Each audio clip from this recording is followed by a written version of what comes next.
আসসালামু আলাইকুম বন্ধুরা, তোমরা সবাই কেমন আছো? আশা করি ভালো আছো। আমিও ভালো আছি। তো এখন বাজে সকাল 11টা। তো আমি এখন থেকে ব্লগটি স্টার্ট করছি। আমি তো স্নান করে নিয়েছি। স্নান করে এখানে রোদ্রের মধ্যে দাঁড়িয়ে আছি। ভিজে মাথা, তাই একটু রোদ নিয়ে নিয়েছি চুলের মধ্যে। তো চলো আমার ভিডিওটা তোমরা দেখতে থাকো। ভাত চাপিয়ে দিয়েছি, এই যে।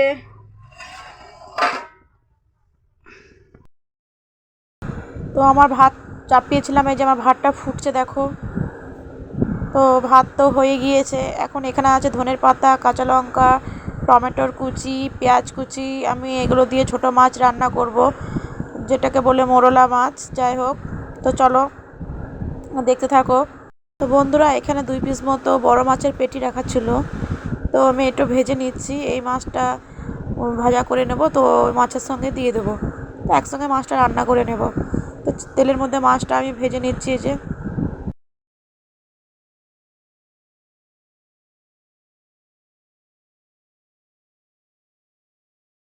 তো বন্ধুরা, মাছ ভাজা আমার হয়ে গেল।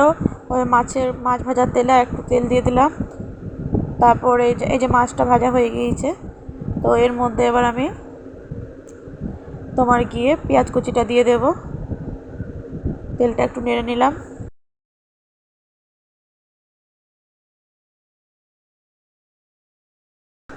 তো আমি এখানে পেঁয়াজ কুচিটা দিয়ে দিলাম, এই যে।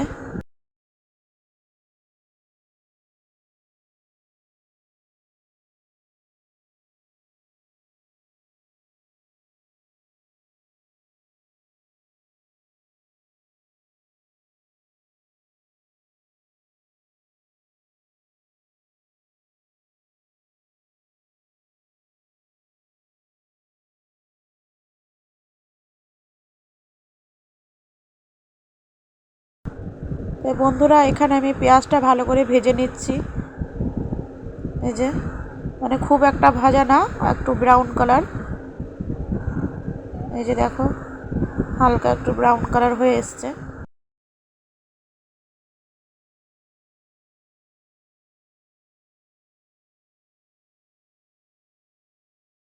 এর মধ্যে দিয়ে দিলাম টমেটোর কুচি। এই যে টমেটোগুলো কেটে রেখেছিলাম, টমেটোটা দিয়ে দিলাম। তারপর দিয়ে দিলাম কাঁচা লঙ্কা। বেশি কাঁচা লঙ্কা ছিল না গো, তাই এই দুটা ছিল, এই দুটাই দিয়ে দিয়েছি। তারপর একবার নেড়ে নিলাম, ভালোভাবে একটু ভেজে নিচ্ছি পেঁয়াজ, কাঁচা লঙ্কা, টমেটো। এই যে ভালোভাবে ভেজে নিচ্ছি।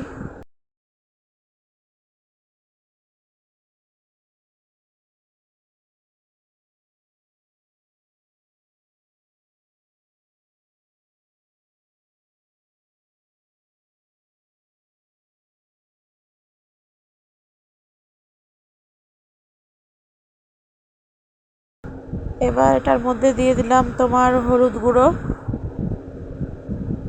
তারপর দিয়ে দিলাম লঙ্কার গুঁড়ো। তারপর একটু লবণ দিয়ে দিলাম। তারপর এটা ভালোভাবে নেড়ে নিব। এই ভালোভাবে ভেজে নিচ্ছি। দেখো, পেঁয়াজটাও ভাজা হয়ে গেল, টমেটোটাও ভাজা, ভালোভাবে ভাজাও হচ্ছে। মানে খুব একটা তাহলে পুড়া পুড়া হয় না।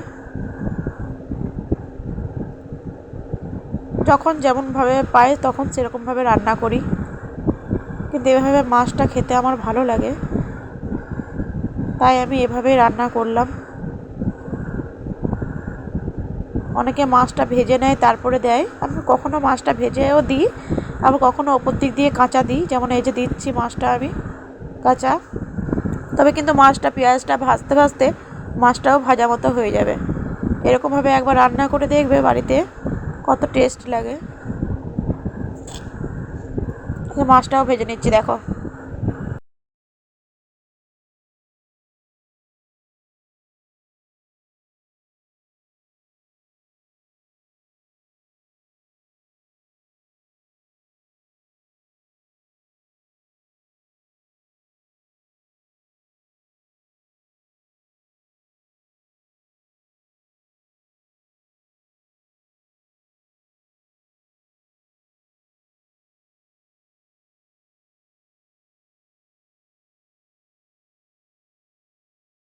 আমার শ্বশুরবাড়ির এখানে এই মাছটাকে মোরলা মাছ বলে।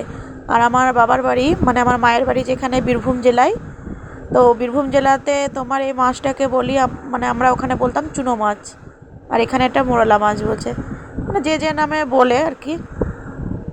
তো এখানে আমি মোরলাই বলছি, ওখানে যাই তখন চুনো মাছ বলি, তাই না? তো চলো, মাছটা দেখো ভালোভাবে আমার ভাজা হয়ে গেছে। তবে আজকে আমার এই মাছ রান্না দিয়েই ভিডিও।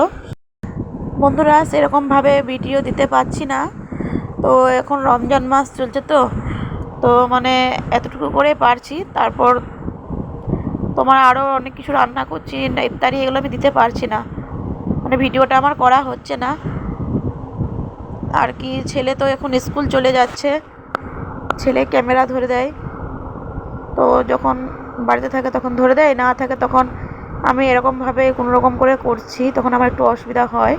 তো এই যে মাছগুলো দেখো ভাঙেনি, গোটা গোটা হয়ে আছে, কত সুন্দর তেল ছেড়ে দিয়েছে, দেখছো তো ভাজতে ভাজতে।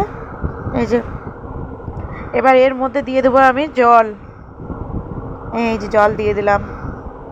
তোমরা একবার এরকমভাবে রান্না করে দেখবে, ভালো লাগবে খেতে কিন্তু। এবার জানি না সবার তো পছন্দ একরকম না, আমার কিন্তু বেশ ভালো লাগে, তাই বললাম।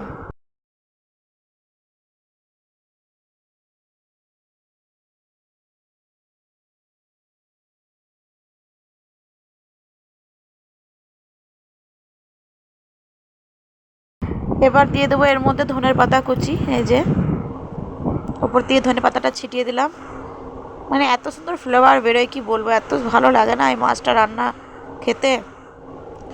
তো আজকে আমার স্পেশাল চুনো মাছের ঝাল, আমার হাতের স্পেশাল চুনো মাছের ঝাল।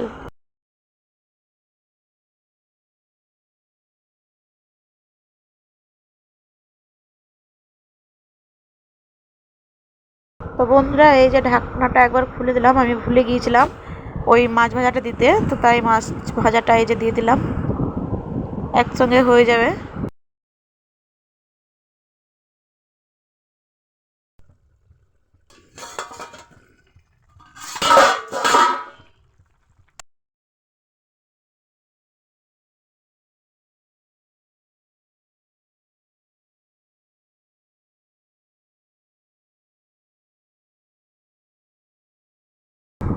তো বন্ধুরা, মাছটা ফুটে উঠে গিয়েছে, মানে যে ফুটতে শুরু করে দিয়েছে, তো আমি একবার নেড়ে নিলাম।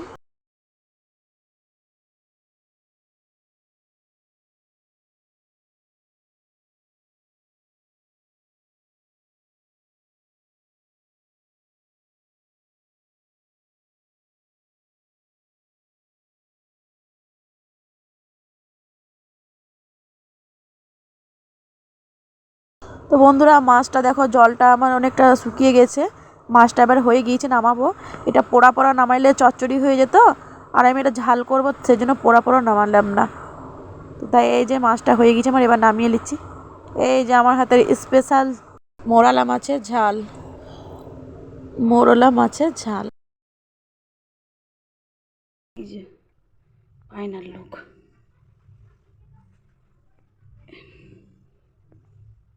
এই যে বন্ধুরা,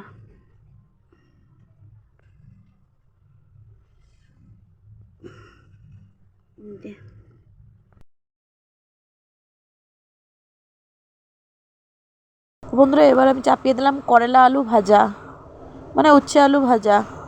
তো একটু তেতোটা বেশি লাগে, তাই আমি আলুটা বেশি করে দিয়েছি।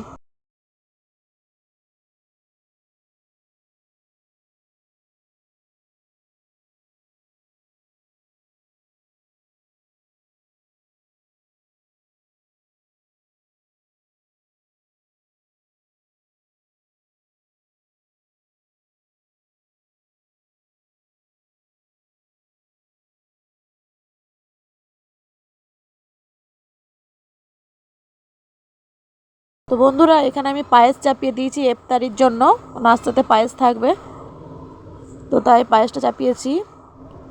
তো ওখানে চালটা সেদ্ধ হয়ে গিয়েছে, দুধ দিয়ে সেদ্ধ হতে দিয়েছিলাম, তারপর আবার আমি দুধটা ঢালছি ওপর দিয়ে। তো মানে আমি অনেক রকমভাবেই পায়েস বানাই, তো আমাকে এরকমভাবে পায়েসটা একটু ভালো লাগে খেতে, তাই আমি এভাবে বানাচ্ছি। এই যে এভাবে নারকেলটা দিয়ে দিলাম।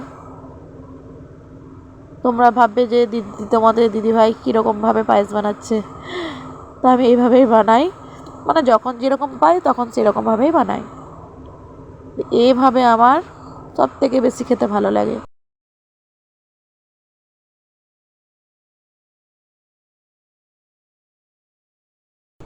এই যে এবার আমি দিয়ে দিলাম ওপর থেকে 1 প্যাকেট আমল দুধ, তারপরে গিয়ে আবার 1 প্যাকেট এই যে আমল দুধ দিলাম, কারণ পায়েসের মধ্যে আমল দুধ দিলে আমার খেতে কিন্তু দারুণ লাগে,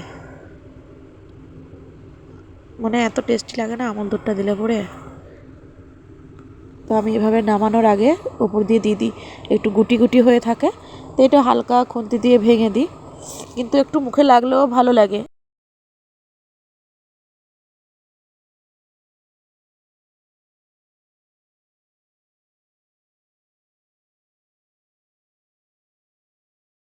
বন্ধুরা, আমার পায়েসটা রান্না কিন্তু হয়ে গিয়েছে।